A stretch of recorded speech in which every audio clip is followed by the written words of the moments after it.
Party. नमस्कार, मैं प्रशांत विजय स्वागत करता हूं आप सभी का आपके अपने यूट्यूब चैनल डिलीजेंस के क्लासेस में। बेटा आज हम लोग बात करने वाले हैं क्लास 9th एनसीईआरटी एक्सरसाइज 1.3 के पार्ट 2 के बारे में। पार्ट 1 में हम लोगों ने डिस्कस किया था क्वेश्चन नंबर 1 से लेके क्वेश्चन नंबर 4 तक। ठीक, अब पार्ट 2 में हम लोग डिस्कस करेंगे क्वेश्चन नंबर 5 से लेके क्वेश्चन नंबर 9 तक। चलिए स्टार्ट करते हैं। क्वेश्चन नंबर 5 क्या कहता है? क्वेश्चन नंबर 5 कहता है बेटा आपसे, कह रहा है कि what can the maximum number of digits be in the repeating blocks of digits in the decimal expansion of 1/17, perform the division to check your answer. ठीक है, आप इसमें कह रहे हैं कि अगर आप 1/17 को सॉल्व करते हैं तो maximum number of digits repeating कितनी आएगी, आपसे पूछ रहा है। तो पहले समझ लीजिए कि जब भी कभी आप किसी फ्रैक्शन को सॉल्व करते हैं इस टाइप में, यानी 1 को समथिंग दिया गया है, जब भी कभी आप सॉल्व करेंगे तो अगर वो या तो टर्मिनेटिंग रिपीटिंग आता है या तो वो नॉन टर्मिनेटिंग आता है। तो अगर मान लीजिए रिपीटिंग कॉन्सेप्ट बनता है तो रिपीटिंग कॉन्सेप्ट में जो मैक्सिमम डिजिट रिपीट होती है वो जितने नंबर से आप कर रहे होते हैं उससे कम तक ही होती है। जैसे मान लीजिए आप 17 से कर रहे हैं तो मैक्सिमम डिजिट जो आएगी रिपीटिंग वो आएगी 16। अगर मान लीजिए आप 3 से कर रहे हैं तो जो मैक्सिमम डिजिट आएगी वो 2 आएगी। 2 से कम हो सकती है। जैसे आप 1/17 कर रहे हैं तो अभी हमने डिवाइड नहीं किया है कितना आ रहा है, हमें नहीं पता कितना डिजिट रिपीट होनी है, तो हो सकता है वो 16 से कम हो, लेकिन 16 से कभी भी ज़्यादा नहीं होगी, इस बात को ध्यान रखिएगा। तो ऐसे एक पूछा भी जाता है कि जो मैक्सिमम डिजिट ऑफ रिपीटेशन है, यहाँ आप लिखते हैं मैक्सिमम जो रिपीटेड ब्लॉक है, जो मैक्सिमम जो रिपीटेड ब्लॉक है वो होता है n-1। जैसे मान लीजिए आपने 1/n का फ्रैक्शन दिया गया है, इसको आपने सॉल्व किया तो जो मैक्सिमम आएगा रिपीटिंग डिजिट्स का वो n-1 आएगा, मतलब मैक्सिमम जो आएगा। ठीक, उससे कम हो सकता है लेकिन उससे ज़्यादा नहीं हो सकता। चलिए स्टार्ट करते हैं। चूँकि आपसे इसमें कहा गया है कि आपको परफॉर्म करना है चेक करने के लिए कि आपका आंसर कितना आता है। एग्जैक्टली वैसे आप ये समझिए इसमें 16 डिजिट रिपीट होते हैं, इसलिए आपसे इस क्वेश्चन को दिया ये 17 हो गया और ये 1 हो गया। ठीक, अब स्टार्ट कीजिए डिवीजन। जैसे आप 1 में तो टेबल जाएगी नहीं 17 की, आपने यहाँ डेसिमल इंक्रीज किया, ये 0 हो गया। अभी भी 10 में नहीं जा रही है, आपने एक 0 और इंक्रीज किया, यहाँ पे 0 हो गया। अब टेबल ले जाइए, 17 टेबल ले जाएंगे, 17 5 85 होता है। अब आपको टेबल याद होनी जरूरी है बाबू, टेबल नहीं याद आएगा तो कुछ नहीं कर सकते। यहाँ बचा कितना, 15 बचा। आप डेसिमल लगा चुके हैं, 0 फिर इंक्रीज कीजिए, अब कितना टाइम जाएगा, यहाँ हो गया आपका 150 आ गया। अब ले जाएंगे आप टेबल कितने टाइम, 8 टाइम ले जाएंगे। 17 8 जाए कितना होता है बेटा, 136 होता है बाबू। यहाँ माइनस करेंगे तो यहाँ हो जाएगा 1 और यहाँ बचेगा 4, यानी 14 हो गया। आप फिर डेसिमल इंक्रीज करेंगे, 0 हो जाएगा बाबू। आप कितने टाइम ले जाएंगे यहाँ पे, अभी आपको ले जाना है फिर 17 8 जा 136 हो गया बेटा। अब फिर यहाँ बचा कितना रिमाइंडर, 4 बचा ना। अब आपको टेबल इंक्रीज करनी है भाई, आपको यहाँ 0 इंक्रीज करेंगे 40 हो जाएगा। आपके टाइम कितने टाइम जाएगा, 2 टाइम जाएगा बेटा। ठीक है, ये हो गया 34। यहाँ आप माइनस करेंगे बचेगा यहाँ पे 6। ठीक, फिर आपने 0 बढ़ा दिया, अब 60 हो गया। अब जाएगा 3 टाइम। भाई आपको टेबल याद होनी जरूरी है। 17 3 जा 51 हो गया, 17 3 जा कितना हो गया बेटा, 51 हो गया। बचा कितना यहाँ पे, 9 बचा। अब दोबारा जब आप फिर यहाँ से डिवाइड करेंगे बाबू, यहाँ बच चुका है 9। ठीक, आपने यहाँ डेसिमल इंक्रीज किया, 90 हो गया। अब टेबल कितने टाइम जाएगी, जैसे 90 हुआ वहाँ पे तो अब टेबल आपको फिर ले जानी है। कितने टाइम जाएगी बेटा, 17 5 जा 85 हो गया बाबू। अब कितना बचा यहाँ पे, 15 फिर बच गया, बचा कि नहीं बचा। अब जैसे यहाँ 15 नहीं 5 बचा, माफ़ कीजिए 5 बचा। आपने फिर यहाँ पे 0 इंक्रीज़ किया, जैसे 0 इंक्रीज़ किया अब कितने टाइम जाएगा, अब आपको जाएगा 17 2 जा 34 बाबू, ये हो गया 34। यहाँ कितना बचा आपका, यहाँ बचा 16। फिर आपने 0 बढ़ा लिया, बोलो 1 0, आपने 0 इंक्रीज़ किया। इसके बाद फिर जब आप टेबल ले जानी है 160 में टेबल कितने टाइम जाएगी, 17 9 जा होता है कितना, 153 होता है। कितना होता है बेटा, 153। यहाँ बचेगा 7। अब देखो यार तुमको टेबल याद होनी चाहिए, अब टेबल नहीं याद है तो हम कुछ कर नहीं सकते या कोई भी कुछ नहीं कर सकता। बाबू आपने यहाँ 0 इंक्रीज़ किया, अब कितना टाइम जाएगा, 17 4 जा कितना हो जाएगा, 17 4 जा कितना होता है, 17 4 जा 68 बाबू, कितना होता है 68। यहाँ बचा कितना, 0 2 बचा। ठीक है, तो अब 0 2 बच गया, अब आपके पास 2 बच रहा है। अब 2 में भी टेबल जाएगी नहीं, क्या करेंगे आप, फिर आगे डेसिमल इंक्रीज़ करेंगे। जैसे इंक्रीज़ करेंगे जाएगा 20। अब टेबल कितने टाइम जाएगी, 1 टाइम जाएगी। जैसे यहाँ 1 टाइम गई थी हो गया 17। अब कितना बचा बेटा, 3 बचा। फिर 0 किया, फिर 17 1 जा, फिर 17 हो गया बाबू, फिर यहाँ बचा 13, बोलो बचा कि नहीं बचा 13। अब 13 में फिर नहीं जा रही टेबल, फिर आपने 0 यहाँ पे इंक्रीज़ किया, ये हो गया 130 हो गया। जैसे 130 हुआ, अब आप फिर टेबल ले जाएंगे तो कितना टाइम जाएगा, 130 में टेबल कितने टाइम जाएगी, 17 7 जा 119 होता है। आपको ये सारी टेबल अच्छे से याद होनी चाहिए बेटा। आप 9th क्लास में 20 तक टेबल तो कम से कम याद होनी चाहिए। वैसे मुझे ये पक्का भरोसा है जितने लोग देख रहे हो उसमें से बहुत सारे हैं 80% स्टूडेंट हो जिनको याद नहीं होगा, तो कुछ शर्म करो और जाके याद कर लो टेबल कम से कम। 17 7 जा कितना हो गया, 119 हो गया। अब बचा बाबू आपका यहाँ 11, फिर 0 आपने इंक्रीज़ किया, अब कितना टाइम जाएगा, 17 6 जा 102 हो गया। अरे भैया कब तक जाएंगे ये ख़त्म नहीं होते जल्दी। कितना बचा आपके यहाँ पे, ये बचा आपका 8 बचा, ठीक, कितना बच गया, 8 बच गया। फिर अब यहाँ दिख रहा है ना, फिर अभी 1 टाइम जा सकता है, यहाँ 0 हो गया। अब कितना टाइम जाएगा, 17 4 जा 68 हो गया, बोलो हुआ कि नहीं बचा। फिर 2 हो गया, फिर कितना बचा, 2 बच गया यहाँ पे। जैसे यहाँ पे 17 4 जा यहाँ बचा 2 और यहाँ बच गया 1, यानी कितना हो गया ये 12 हो गया। अब आपको फिर 12 में ले जानी है टेबल। जैसे आप 12 में ले जाएंगे तो ये हो गया आपका 12 और डिवाइड बाई, ले जाइए। अब 12 में तो जाएगी नहीं, फिर यहाँ पे क्या करेंगे हम, 12 में नहीं जाएगी टेबल तो 0 इंक्रीज़ करेंगे। हमने यहाँ पे 0 इंक्रीज़ कर दिया। अब 120 में कितनी टाइम टेबल जाएगी, 7 टाइम जाएगी। कितने टाइम जाएगी बेटा, 7 टाइम जाएगी। 7 टाइम ले गए तो ये हो गया 119 हो गया, बोलो बचा कि नहीं बचा। फिर आपने यहाँ माइनस किया, 1 बच गया, कितना मिला 1। अब 1 में जब दोबारा आप ले जाना चाहेंगे तो दोबारा 17 टेबल नहीं जा रही है, डेसिमल लगा है, आपने यहाँ 0 बढ़ाया लेकिन नहीं हुआ।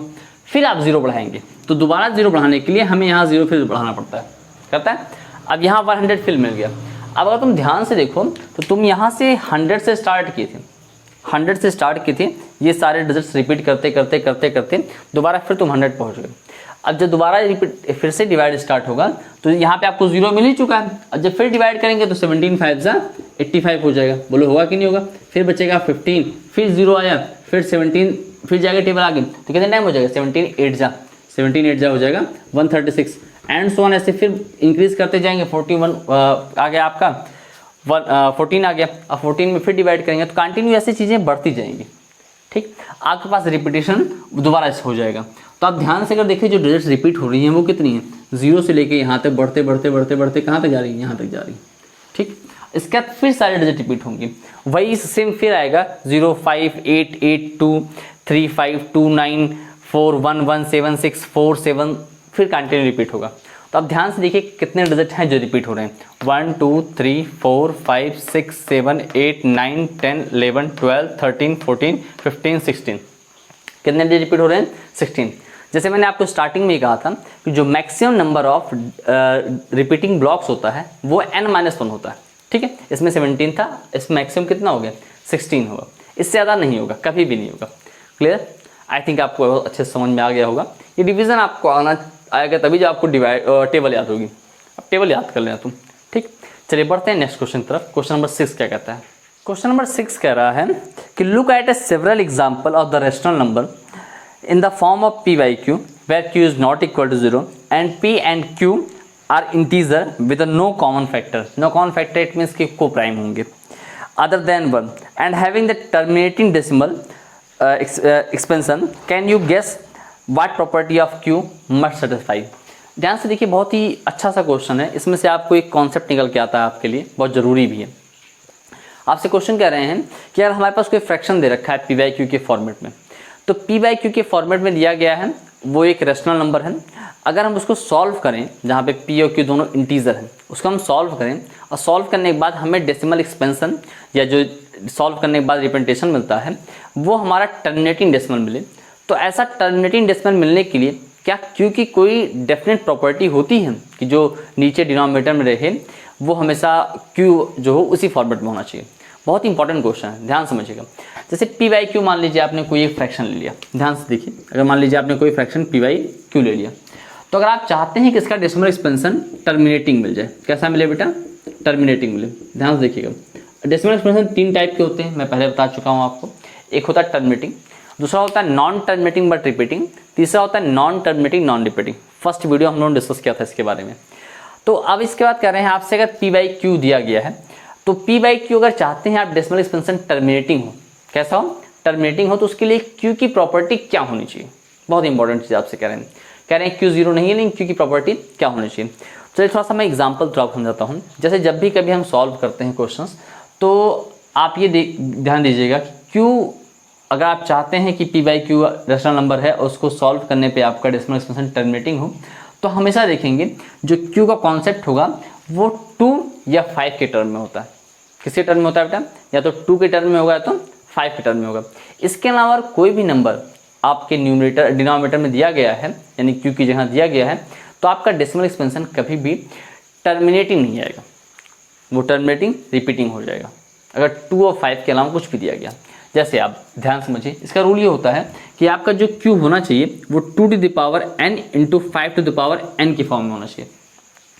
2 to the power n into 5 to the power n के फॉर्म में होना चाहिए, मतलब वो 2 इंटू 5 की फॉर्म में हो। ध्यान रखिएगा, चाहे 2 हो केवल या 5 हो, कुछ भी ऐसा हो।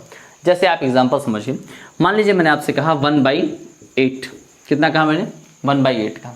अब ध्यान से देखिए 8 है, यहाँ पे 2 नहीं डायरेक्टली, लेकिन 8 को बेटा हम लोग 1/2 to the power 3 डायरेक्ट कर सकते हैं।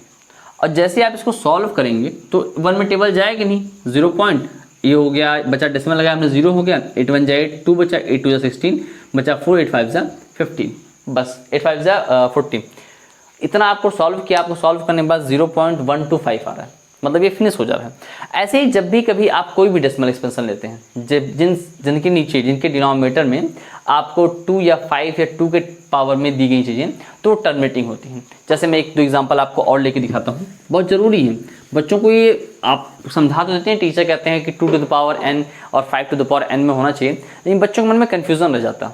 कई बच्चों को मैंने 10th में देखा, वो अभी तक इस बात को क्लियर नहीं समझ पाते हैं। ध्यान समझिए, अगर आप चाहते हैं डेसिमल एक्सपेंशन टर्मिनेटिंग हो, तो आपके डिनोमिनेटर में या तो 2 की पावर n या तो 5 की पावर n में नंबर्स होना चाहिए। जैसे मान लीजिए मैंने कहा 1/15, देखिए ध्यान से। अब 1 अगर 15 की बात कीजिए तो इसको देखेंगे तो ये 1/3 इंटू 5 का है। किसका? 1/3 इंटू 5 का है। तो जो इसका डेसिमल एक्सपेंशन आएगा वो कभी भी टर्मिनेटिंग नहीं होगा, कभी भी टर्मिनेटिंग नहीं होगा। आप बहुत इजी वे में इसको सॉल्व कर सकते हैं। चलिए मैं आपको सॉल्व करके दिखाता हूँ। सॉल्व किया जाए तो क्या ये टर्मिनेटिंग आता है या नॉन टर्मिनेटिंग आता है? देखिए मान लीजिए 1/15 मैंने आपसे कहा, हमने डिवाइड किया, ये डेसिमल लगाया, ये 0 हो गया, नहीं जा रहा है, फिर डेसिमल लगाया और एक 0 और बढ़ गया। बोलो हुआ कि नहीं हुआ? ये हो गया पूरा का पूरा 100। अब कितना टाइम जाएगा? 15 6 90 हो गया।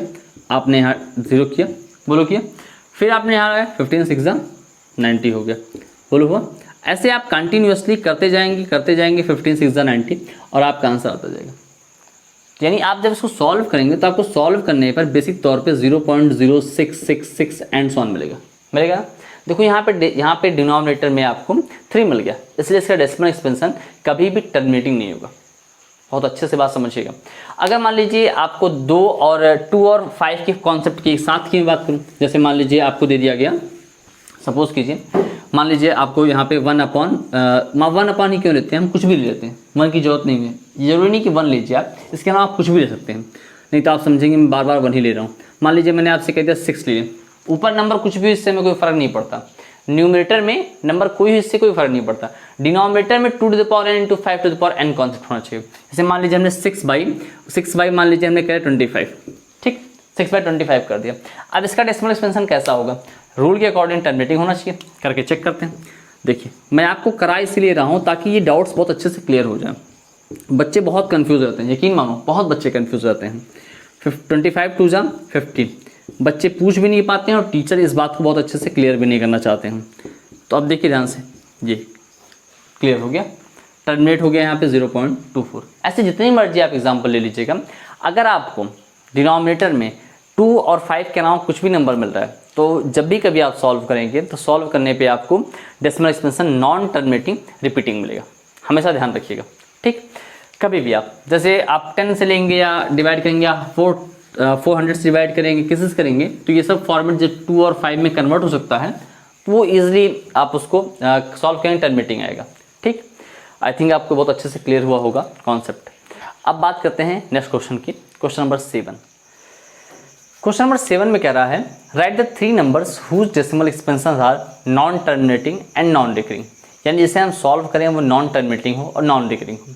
मैंने बताया आपको था कि जिसमें नॉन टर्मिनेटिंग और नॉन रिकरिंग आएगा वो इरेशनल नंबर्स आते हैं, यानी डेसिमल उसमें ख़त्म भी ना हो, डेसिमल के बाद के डिजिट, और उनके बीच में कोई खास पैटर्न भी ना हो, रिपीटेशन ना हो, तो उन्हें हम आपको लिखना है। तो इसकी मर्जी, जो मर्जी आप राइट कर सकते हैं, इसमें कोई बाउंडेशन नहीं है, कुछ भी आप राइट कर सकते हैं, बस इस कॉन्सेप्ट को फॉलो होना चाहिए। जैसे मान लीजिए मैंने रैंडमली ले लिया 1.001050321.01, ऐसे कुछ भी कर दिया, ठीक। तो अब देखिए इसमें कोई भी ऐसा पैटर्न नहीं है जो सेम पैटर्न फॉलो करता है, और रिपीटेशन में कोई चांस नहीं दिख रहे हैं, कंटिन्यूसली ऐसे आगे बढ़ता जा रहा है, बढ़ता जा रहा है, बढ़ते जा रहा है। तो क्या हो रहा है, ये आपके जो आप कॉन्सेप्ट दिख रहा है, ये नॉन टर्मिनेटिंग है और नॉन रिकरिंग है, ना टर्मिनेट कर रहा है और ना ही रिकर कर रहा है। कोई ऐसा फॉर्मेट नहीं है जो आपको रिपीटिंग के लिए हो।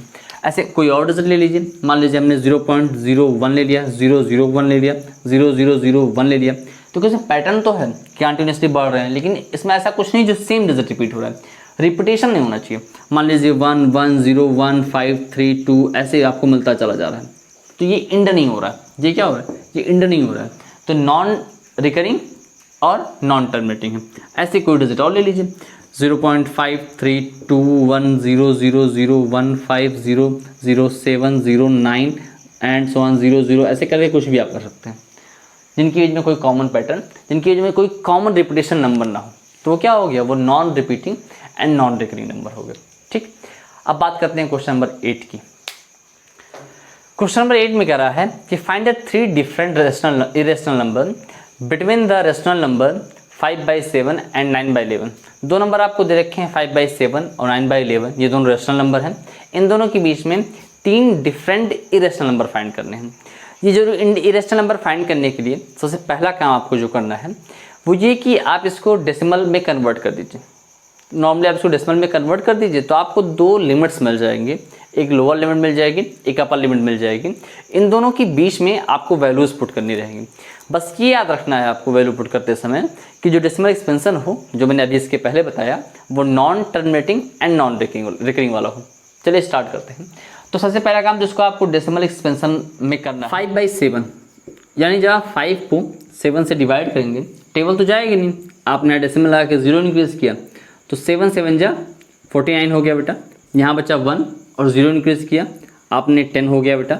7 1 जा 7, यहाँ बचा 3 और 0, 7 4 जा 28 हो गया बेटा। यहाँ बचा 2 और 0, यानी 7 2 जा 14 हो गया। यहाँ बचा आपका 6 हुआ और ये हो गया 0। अब कितना टाइम जाएगा, 7 8 जा 56 हो गया। कितना बचा, 56। आपको बचेगा यहाँ पे 4, कितना बचेगा बाबू, 4 बचेगा, और 4 और 0 40 हो गया। अब टेबल ले जाएंगे, 7 5 जा 35 हो गया। यहाँ बचा 5 और 0। तो अब ध्यान से देखो तो आपके पास जो रिपीटेशन स्टार्ट हुआ 7 1 4 2 8 5 तक हुआ। इसके बाद फिर आपको यहाँ दोबारा देखो 50 मिल गया है, यानी जहाँ से हम चले थे वहीं फिर से पहुँच गए हैं। तो आप जब दोबारा आप डिवाइड करते कंटिन्यू जाएंगे तो फिर आपको 7 मिलेगा, 1 मिलेगा, 4 मिलेगा, 2 8 मिलेगा, 8 मिलेगा, 5 मिलेगा, ठीक। और ऐसे ही जब आप करते हैं यहाँ पे 9/11 की बात करते हैं, जब आप यहाँ 9 को डिवाइड करते हैं 11 से, तो भाई टेबल तो जानी नहीं है, आपने यहाँ डेसिमल लगा के 0 बढ़ा दिया। 11 8 जा 88 हो गया, ठीक। बचा कितना यहाँ पे 2 बचा, 0 हो गया, 11 1 जा 11 हो गया, यहाँ बचा 9 और फिर 0 आ गया, हुआ। अब देखो 90 फिर दोबारा मिल गया, फिर ले जाओ टेबल 8 टाइम जाएगा, 88 हो जाएगा, फिर 2 0 फिर 1 टाइम। तो ऐसे कंटिन्यूसली यहाँ फिर रिपीटेशन स्टार्ट हो जाएगा। तो अगर बेसिकली आप बात की जाए तो आपने यहाँ डिवाइड किया तो आपको मिल गया 0.71428 एक लिमिट बार के साथ ही मिल गई। और आपने दूसरे साइड जब डिवाइड किया, दूसरे साइड भी आपको बार के साथ यहाँ पे मिल गया 0.81 बार, ठीक, यहाँ मिल गया। तो आपके पास लोअर लिमिट ये मिल गई है और अपर लिमिट ये मिल गई है। अब जितने नंबर आपको लेने हैं इन दोनों के बीच में ही लेना है। आपको 3 इरेशनल नंबर चाहिए, रेशनल नहीं चाहिए, ये तो सब रेशनल है चूँकि रिपीट हो रहे हैं। अब आपको इरेशनल नंबर चाहिए, तो अगर इरेशनल नंबर चाहिए तो देखिए क्या करना है भाई, आपको वही पैटर्न ध्यान रखना है कि कुछ भी ऐसे नंबर ना ले लें जिनमें रिपीटेशन हो रहा है। तो आप कुछ भी लीजिए। अब 7 1 से बड़ा लेना है आपको, और 0.71 से बड़ा नंबर लेना है, और 0.81 से छोटा लेना है आपको। तो अब आप इसको 3 नंबर लेने हैं। अगर मैं फर्स्ट नंबर की बात करूं, इसको आप 0.72 कर लो। हमने 72 कर दिया, मतलब इससे बड़ा हो गया, इससे ग्रेटर हो गया। अब इसके बाद इसमें कुछ भी रिपीटेशन कीजिए, कुछ भी ऐसा करो जो आपस में रिपीट ना होता हो, ऐसा कुछ करना है। तो मान लो 0 1 0 0 1 कर दिया, 0 0 5 0 3 2 1 एंड सो ऑन ऐसे कर दिया। देखो इसके में कोई पैटर्न नहीं है, कुछ भी ऐसा नहीं जो सेम पैटर्न हो, आपको लगता हो कि रिपीट हो रहा हो, सब डिफरेंट है। ठीक, ये फर्स्ट हो गया। सेकंड की बात कीजिए तो आप इसको 0.79 कर दीजिए, 3 2 0 3 5 0 3 7 0 0 1 0 0 2 ऐसे करते करते हमने इंक्रीज कर दिया। ठीक, अब अगर मैं थर्ड की बात करूं, अच्छा ध्यान से देखो, आपको लास्ट लिमिट अपर लिमिट क्या दी गई, 0.81 है, यानी मैक्सिमम आपको जो नंबर लेने हैं वो 0.81 तक ही लेने, इससे बड़े नहीं लेने, उसे छोटे कर सकते हो। तो यहाँ पे कर लेना 0 पॉइंट, मान लो हमने कहा 80 कर दिया, जैसे हमने 80 किया तो 81 से तो कम ही हो गया ना, 81 से कम हो गया, यानी आपने अपर लिमिट क्रॉस नहीं की है, उससे पहले ही है। तो 0.800 01 0 0 2 0 0 0 0 ऐसे करते करते मतलब कुछ भी आप पैटर्निक ऐसा कर दीजिए जिनके बीच में कोई पैटर्न नहीं बन रहा हो। ठीक, तो ये आप देखिए ध्यान से, तो ऐसी कंडीशन मिल गई आपकी इरेशनल नंबर की, this is non terminating and non recurring. Clear है, ये हो गया क्वेश्चन नंबर 8। अब आगे बात करते हैं क्वेश्चन नंबर 9 की। क्वेश्चन नंबर 9 कह रहा है classify the following numbers in the rational और इरेशनल नंबर। आपको बताने हैं इनमें से कौन सा रेशनल है और इरेशनल नंबर है। मैंने जब आपको स्टार्टिंग में चैप्टर स्टार्ट किया था तो मैंने आपको बताया था रेशनल नंबर और इरेशनल नंबर के बारे में। मैं फिर से एक बार रिपीट कर रहा हूँ। रेशनल नंबर वे होते हैं जिनका डेसिमल एक्सपेंशन टर्मिनेटिंग हो, अगर टर्मिनेटिंग नहीं है तो फिर रिपीटिंग होना चाहिए, नॉन टर्मिनेटिंग रिपीटिंग हो। और इरेशनल नंबर वे होते हैं जिनका डेसिमल एक्सपेंशन नॉन टर्मिनेटिंग और नॉन रिपीटिंग होता है। मैंने आपको यही बताया था कि जो कंप्लीट स्क्वायर नंबर है, जैसे मान लीजिए 4 हो गया, 16 हो गया या 169 हो गया, ये सारे नंबर, इन सब का जब आप स्क्वायर रूट निकालेंगे तो रेशनल मिलेगा। लेकिन जो कंप्लीट स्क्वायर नहीं है, उसके अलावा जितने भी नंबर हैं कंप्लीट स्क्वायर को छोड़ के, जैसे 4 कंप्लीट स्क्वायर हो गया, 9 कंप्लीट स्क्वायर हो गया, तो 4 और 9 के बीच में जितने भी नंबर बन रहे हैं उन सब का अगर स्क्वायर रूट आप निकालेंगे तो आपका इरेशनल आएगा किसी न किसी तरीके से। ठीक, जैसे मान लीजिए 8 निकालते हैं तो 8 खुद कंप्लीट स्क्वायर नहीं है, तो 8 को आप लिखते हैं 4 × 2 के फॉर्मेट में लिखेंगे, यानी 2√2 हो जाएगा, तो उसमें भी √2 आपका इरेशनल नंबर आता है। तो यानी जो नंबर जिनका स्क्वायर रूट कंप्लीट नंबर नहीं आता, यानी इंटीजर नहीं मिलता है, तो वो इरेशनल होते हैं। आइए बात करते हैं फर्स्ट क्वेश्चन की। क्वेश्चन नंबर 9 में आपको पहला दिया गया √23। √23 ये किसी भी नंबर का कंप्लीट स्क्वायर नहीं है, किसी भी नंबर का स्क्वायर नहीं है। इसका जब आप निकालेंगे स्क्वायर रूट तो वो हमेशा नॉन टर्मिनेटिंग और नॉन रिपीटिंग में आएगा। उसका डेसिमल एक्सपेंशन ना तो टर्मिनेट करेगा और ना ही रिपीट करेगा। तो जब ना टर्मिनेट कर रहा है और ना रिपीट कर रहा है तो क्या बनेगा बेटा, तो बनेगा इरेशनल नंबर। क्या बनेगा बेटा, वो बनेगा इरेशनल नंबर। ध्यान रखिए इसको, तो ये हो गया इरेशनल नंबर। इसका सेकंड कह रहा है √225। अब यार ये तुमको याद होना चाहिए, √225 जो आप एक्सपेंड करते हैं तो ये 15 का स्क्वायर है। किसका है, 15 का स्क्वायर है, और इसका स्क्वायर रूट निकलता है 15। कितना निकलता है, 15। तो 15 एक कंप्लीट नंबर है, यानी इसमें डेसिमल एक्सपेंशन है ही नहीं। अगर नहीं है तो यानी अगर डेसिमल एक्सपेंशन नहीं है, ये नॉर्मली सॉल्व करने पे हमें इंटीजर मिल रहा है, तो ये रेशनल नंबर होता है। कैसा है ये, रेशनल नंबर हो गया। बहुत बेसिक सी बात है, मैंने आपसे कहा कंप्लीट स्क्वायर जितने भी होंगे उनका जब आप स्क्वायर रूट निकालेंगे तो आपको इंटीजर मिलता है, तो वो रेशनल नंबर होते हैं। इसके बाद 0.3796 यानी अब इसमें आगे टर्मिनेट हो गया, आगे नहीं डेसिमल जा रहे हैं तो खत्म हो गए, टर्मिनेट हो गए। तो अगर टर्मिनेट हो गए हैं तो ये आपका हो जाएगा रेशनल। बात समझ में आ रही है कि नहीं? देखो बहुत बेसिक चीज़ है, इसमें कुछ ऐसा खास नहीं है जो मैं आपको बहुत डीप समझाऊँ। ठीक, तो ये रेशनल हो गया। इसके बाद फिर आप देखिए ध्यान से, यहाँ पे भी आपको 7.47848 बस इंड हो गया, ना डॉट डॉट बना है ना कुछ भी बना हुआ, ये इंड हो गया। तो ये भी आपका क्या हो गया, ये आपका रेशनल नंबर हो गया। कैसा नंबर हो गया बेटा, यह होगा रेशनल नंबर। अब लेकिन जब लास्ट क्वेश्चन की आप बात करते हैं तो लास्ट में आपको दिया गया 1.10 100 100 फिर 1 4 टाइम्स 0 दिया गया था, बुक में मैंने यहाँ राइट नहीं किया, फिर 1 राइट है। तो यानी आप ध्यान से इसको अगर देखो तो ये ना तो टर्मिनेट हो रहा है और ना ही रिपीट हो रहा है, तो this is non terminating and non repeating. तो अब ये हो जाएगा आपका इरेशनल नंबर। कैसा हो जाएगा बेटा, ये हो जाएगा इरेशनल नंबर। बोलो बात समझ में आ रही कि नहीं आ रही? तो इस तरीके से आप देखें तो ये सारे हो गए रेशनल और इरेशनल नंबर। तो आज की क्लास में हम लोगों ने देखा एक्सरसाइज 1.3 के क्वेश्चन नंबर 5 से क्वेश्चन नंबर 9 तक। आई थिंक आपको बहुत अच्छे से चीज़ें क्लियर हो गई होंगी। अगर अच्छे से क्लियर समझ में आ रही हैं तो प्लीज़ लाइक और शेयर करें, अच्छे से शेयर कीजिएगा, सब्सक्राइब भी कीजिए और अपने जो आपके रिव्यू हों, आपको वीडियो कैसा लगा उसे वीडियो खत्म होने के बाद एंड में कमेंट जरूर कीजिएगा। Thanks so much for watching us.